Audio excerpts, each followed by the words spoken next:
Chapter 16. I mean, I'm not trying to be selfish, but you didn't taste the desert lily. Alistair groans. Oh, it was so good. We're never going back there, I say to her. She stomps her foot like a little kid, but no, we have to respect you, brother. Feeling. She folds her arm over her chest. I know. Why did you have to be hormonal teenager and fall in love with the best chef in Boston? He wasn't a chef when I knew him. Knew him. Whatever she says, she walks out of my office and closes the door. My phone buzzes with an incoming text. Nearly 5 hours down, about 5 more to go. So far, so good, and hand is great. I sig relieved. I wasn't sure he would have able to do the surgery today, but knowing how much he was looking forward to it made me happy for him. He stared a list and it all of the Boston. I open my laptop and check my email. The first thing I see is an inquiry for the Boston Globe. I open it and it's from a journalist interested in running an article about the store. I grin like an idiot and start emailing her back when Alessa knocks on the door. She opens it on and sticks her head in. Hey, she says. Hey, I say back. She taps her finger on the door frame. Remember a few minutes ago when you told me I could never go back to Bibbs because it's unfair to Riley, but that's the boy you love when you were a teenager. It is the owner. I fall back against my chair. What do you want, Alyssa? She scrunches up her nose and says, "It isn't fair that we cannot go back because of the owner. How it's so fair that the owner gets to come here? What?"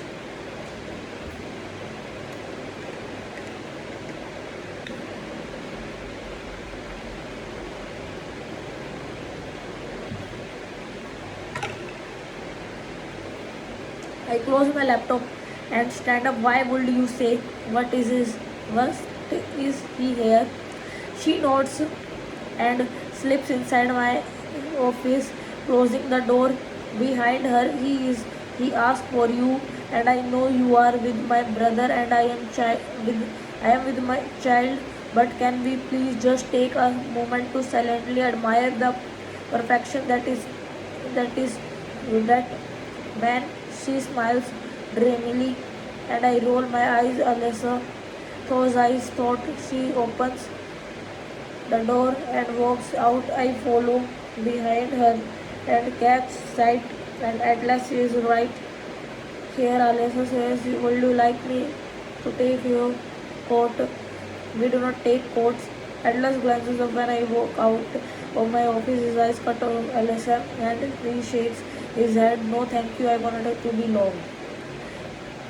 Alyssa leans forward over to the counter, dropping her chin on her hands. Stay as long as you like. In fact, are you looking for the extra job? Lily needs to hire more people and they are looking for someone who can lift really heavy things. Require a lot of flexibility bending over.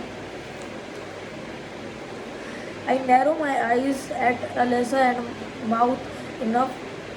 She shrugs innocently. I hold my door open for Atlas but avoid looking directly at him. As he passes me, I feel a world of guilt for what happened last night, but also a world of anger for what happened last night.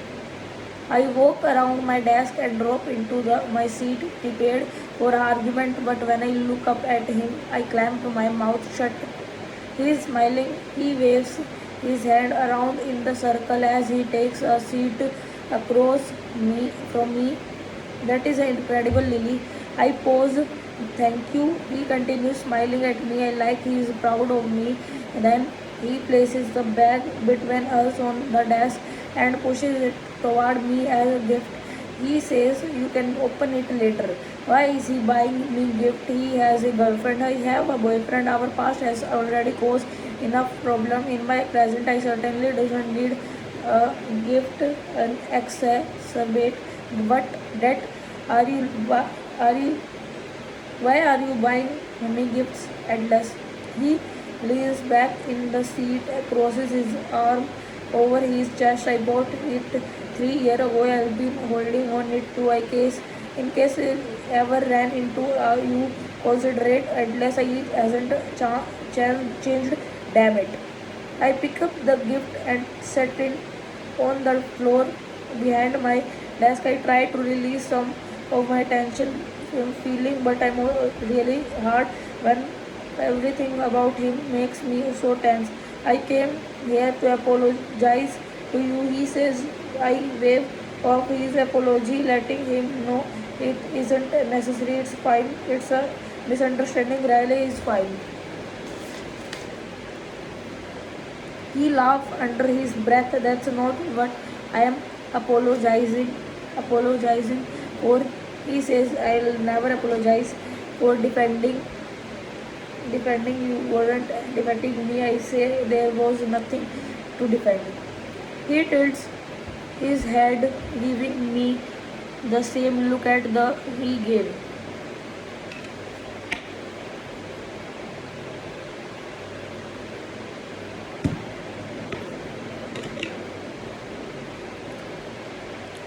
Last night, the one that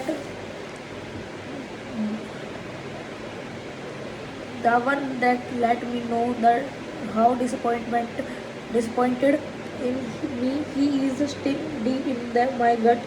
I clear my throat. Why are you apologizing then? He is quiet for a moment, contemplative. I wanted to apologize for saying that you sounded like your mother, but that was hurtful, and I am sorry. I don't know why I am always feel like crying when I am around him, when I think about him, when I read about him. It's like emotional are still te- tethered it to him somehow, and I cannot figure out how to cut the strings. His eyes drop to my desk. He reaches forward and grabs three things: a pen, a sticky note, my phone. He writes something down on the sticky note and then proceeds to pull my phone apart. He slips the case off and puts the sticky note between the case and the phone, then slides the cover and back it. He pushes my phone back across his desk. I look down at it and then up at him. He stands up and tosses the pen on my desk. It's my cell phone number. Keep it hidden. There is a case you ever need it. I will. It's a gesture. The unnecessary gesture. I wasn't needed. I hope not. He walks to the door and reaches for the door knob, and I know this is my only chance to get out. But I am and say before he is out of my life forever. At last, wait. I stand up so fast my chair scoots across the room and bumps against the wall. He half turns and faces me. What Riley said to you last night, I bring a nervous hand up to my neck. I can feel my heart beating in my throat. I never said that to him. He was hurt and upset and misconstruct and he misconstructed by word for a long time ago. He corner of Atlas' mouth switches, and I'm not sure if he is trying not to smile or trying not to frovel.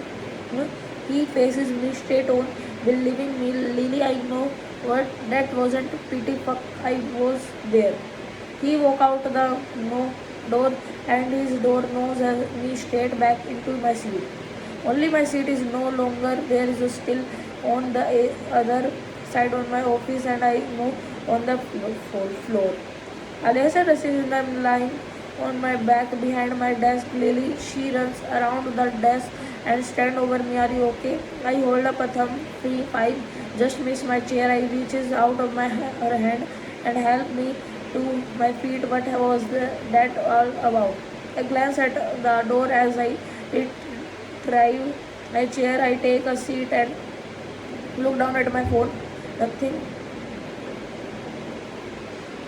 He was just apologizing. Lala is sexy, rolling longingly, and look back at the door. So does that mean he doesn't want to job? I've got to hand it to her, even in the midst of emotional turmoil. She can make me laugh and get back to work before I dock you pay. Uh, she laughs and makes me to leave. I tap my pen against my desk and then say, Alessa, wait.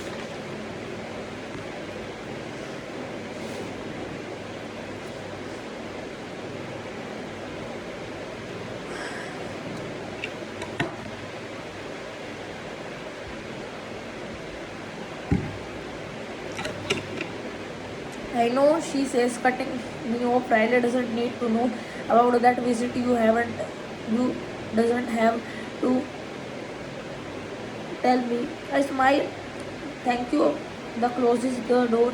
I reach down and pick up the bag with my 3-year-old gift inside of it. I pull it out and can easily tell it's a book wrapped in a tissue paper. I tear the tissue paper away and fold against the back of my chair.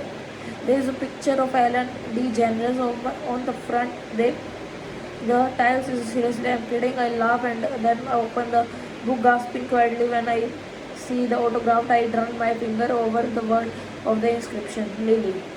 Endless seas just keep swimming. Ellen DeGeneres. I run my finger over her signature, then I drop the book on my desk, then press my forehead against it and fake cry against the cover.